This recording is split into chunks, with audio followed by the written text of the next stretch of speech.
Dina Muhammadin wa sabi wa ajmaïn.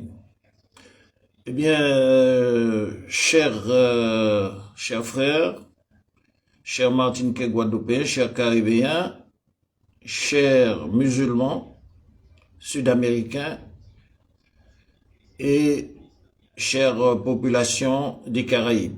Aujourd'hui, nous allons parler de la langue arabe, c'est-à-dire la langue coranique, parce que beaucoup de nationalismes arabes et non arabes qui parlent l'arabe nous trompent parce en réalité, ils utilisent l'arabisme ou ils utilisent l'ethnicité africaine parce qu'ils sont arabisants pour, comment dirais-je, nous tromper sur les fondements de l'islam. Donc nous avons réservé cette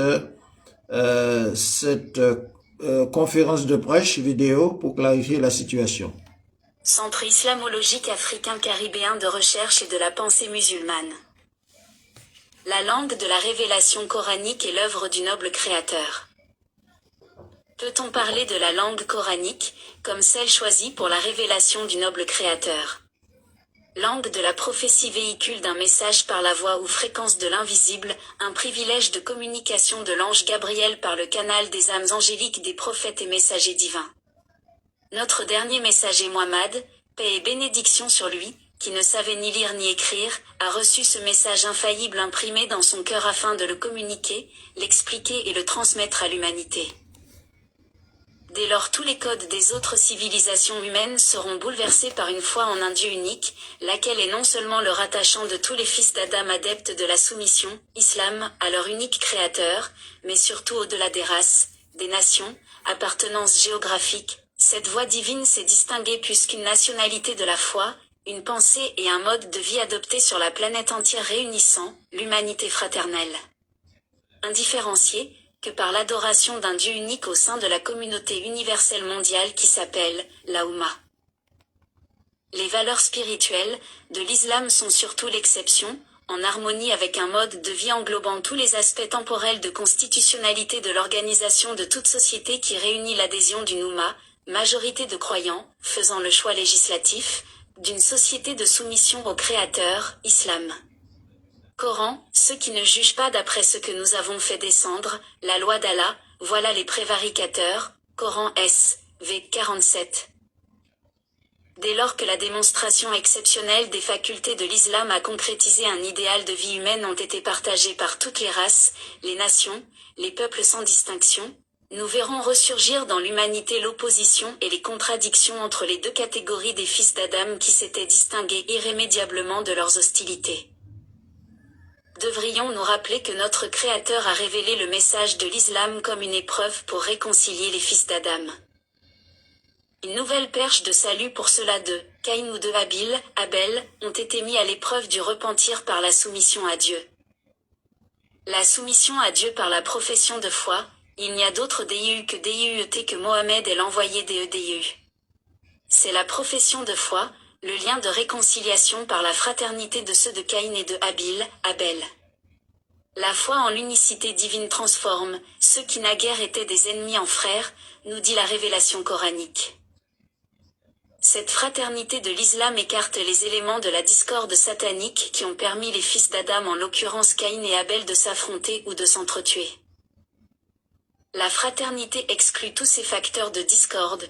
Tous les soumis, musulmans sont des frères, le meilleur d'entre vous est le plus pieux. Celui qui craint Dieu son Créateur le plus, qui est le plus juste. Le musulman ne peut être raciste, frontieriste. Toute la terre appartient à Dieu et elle humain n'en dispose que par la délégation de l'usufruit, c'est ce qui en termes génériques s'appelle la patrie. Que quiconque n'ait en droit de nous déposséder, de l'octroi d'un don de DIU. C'est pourquoi au nom du Très-Haut nous ne devons pas avoir peur de mourir pour la vraie vie. La doctrine racialo-frontieriste issue du système de l'athéisme et des dérivés subséquents sont contraires, parce que basées sur la race, les fausses divinités raciales qui proviennent des inventions, du peuple élu noir ou blanc, aux origines des hérésies judéo-talmudo-maçonniques. Cette hérésie est l'origine du faux Dieu racial dans le Talmud juif qui donne à une race élue un mandat du ciel pour dominer les autres humains considérés comme inférieurs appelés les Gois et les gentils dans le Talmud. À partir de la thèse des racismes fondamentaux seront inventées les idéologies du racialisme de A à Z.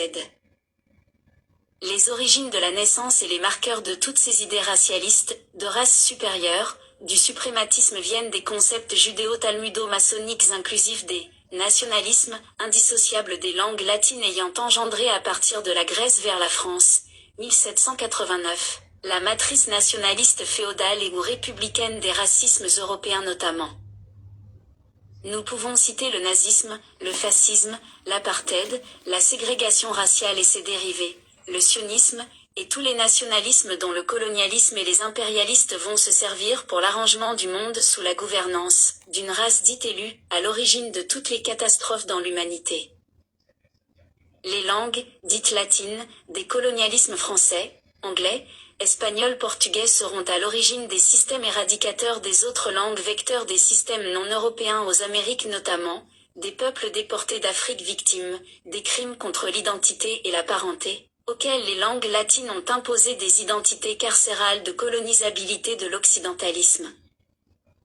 En revenant aux origines du malheur de l'humanité, nous retrouvons la déviance de l'âme bestiale chez le fils d'Adam, parmi ceux des rebelles qui s'opposent, avec leur libre arbitre. Cette rébellion est à l'avènement du prototype de l'inhumanité de Cain dont une partie ténébreuse de l'Occident en est l'incarnation. Cette filiation ténébreuse et obscurantiste de l'Occident est opposée à l'évolution à l'instar du prototype du Taghut ou le Satan pharaonique dans l'humanité qu'ils veulent détourner du droit chemin, Sira al-Mustaqim.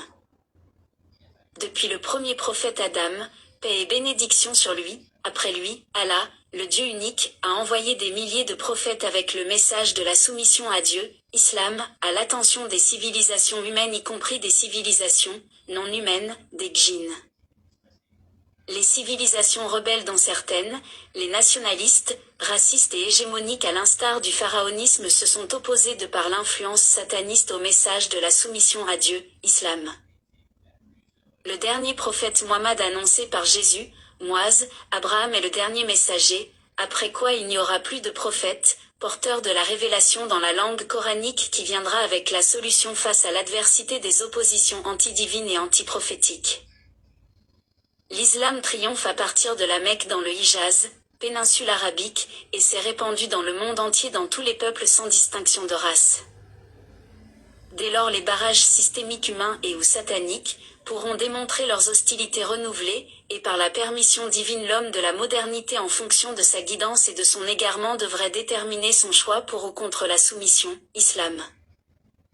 De ce challenge il est des enjeux existentiels et eschatologiques. Face à l'islam, les racismes et systèmes des nationalismes sont désemparés. Pourquoi ?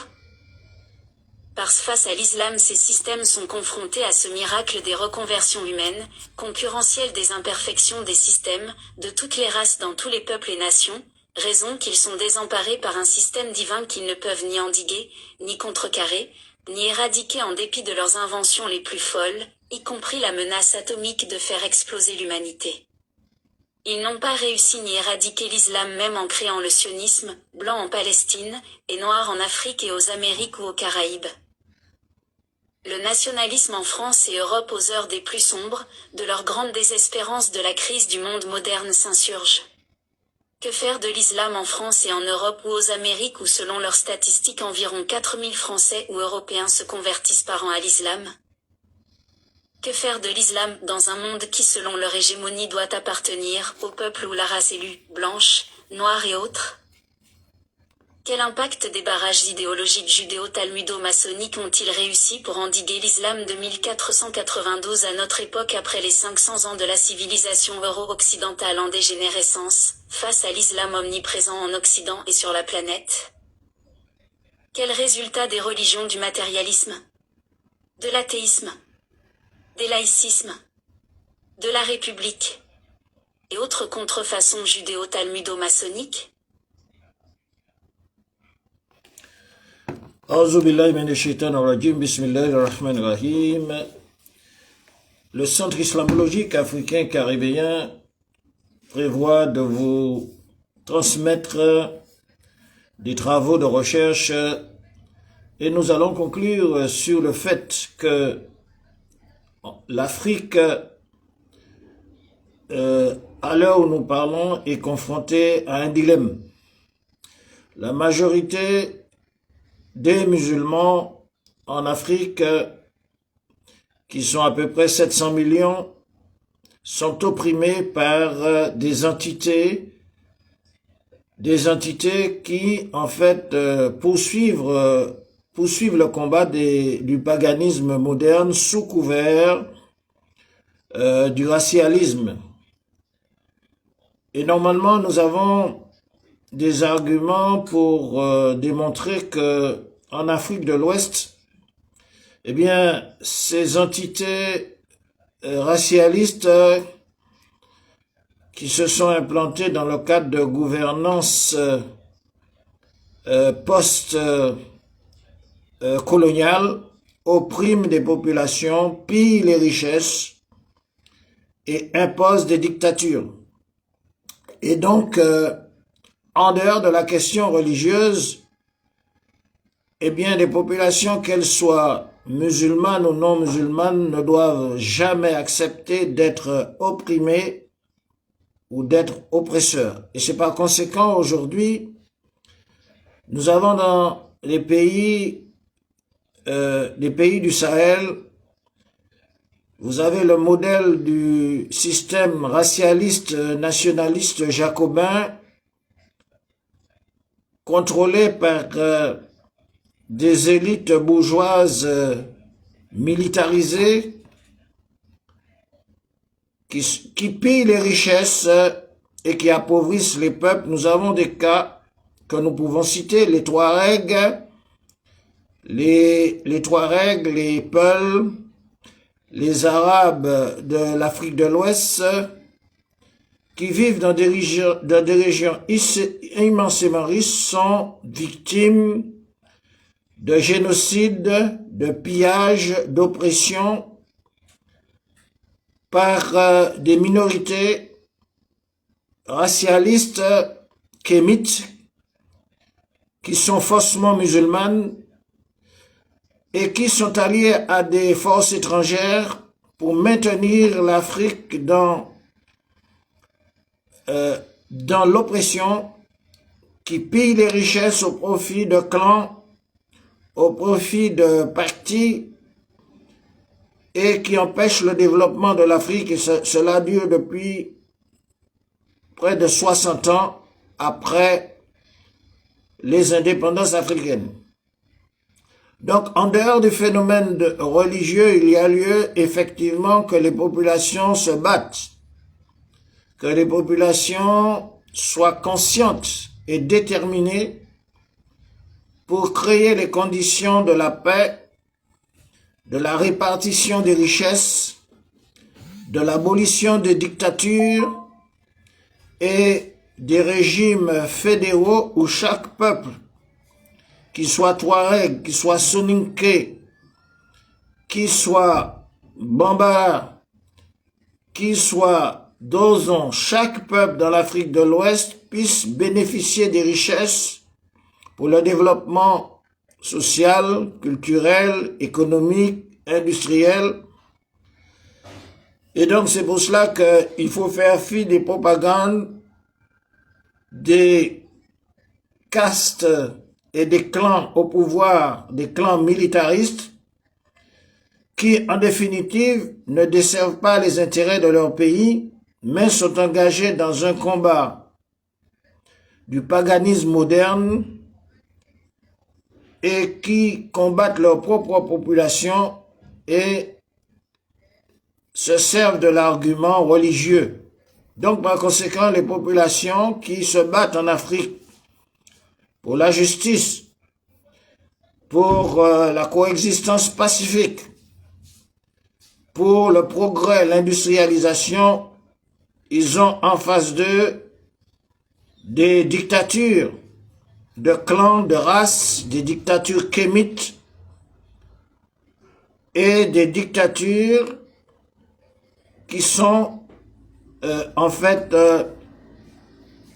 à la base des pouvoirs contrôlés par des hypocrites, qu'on dit d'al-munafiqun, des hypocrites qui n'ont rien de musulmans, qui n'ont rien de chrétiens, qui sont tout simplement des oppresseurs militarisés, qui pour détruire, pour assassiner, pour enlever, pour génocider des populations dans le Sahel, dans les régions du Touareg, se servent des éléments européens, des forces étrangères à l'Afrique, et que par conséquent nous devons faire très attention, parce que ces gens, même s'ils se disent musulmans, ils ne sont pas au service de la vérité, suivant le Coran et souvent la Sunna. C'est pour ça qu'ils ont créé les conditions de la guerre dans le Sahel par l'oppression des populations et par le pillage des richesses de l'Afrique de l'Ouest. Nous allons terminer par cette invocation. Bismillahirrahmanirrahim. Alhamdulillahi Rabbil Alamin. Ar-Rahmanir-Rahim. Maliki Yawmiddin. Iyyaka na'budu wa iyyaka nasta'in.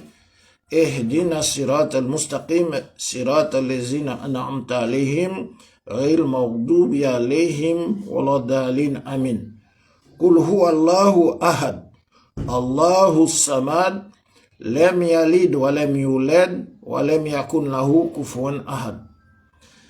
Eh bien, la ilaha illallah Muhammad Rasulullah, il n'y a d'autre Dieu qu'Allah et personne sur la terre ne doit adorer dans des sociétés musulmanes des castes, des races gouvernantes qui ont usurpé le pouvoir pour créer des situations de désordre, de fitna sociale, fitna culturelle, fitna économique et pour continuer le pillage de l'Afrique. Un Africain réel doit vivre et mourir pour le bonheur du continent, pour l'unité de l'Afrique, pour la coexistence pacifique entre les populations africaines chrétiennes, animistes et musulmanes, pour les États-Unis d'Afrique. Voilà le message, voilà le vrai message du Coran et de la Sunna muhammadienne. Assalamu alaikum wa rahmatullahi wa barakatuh.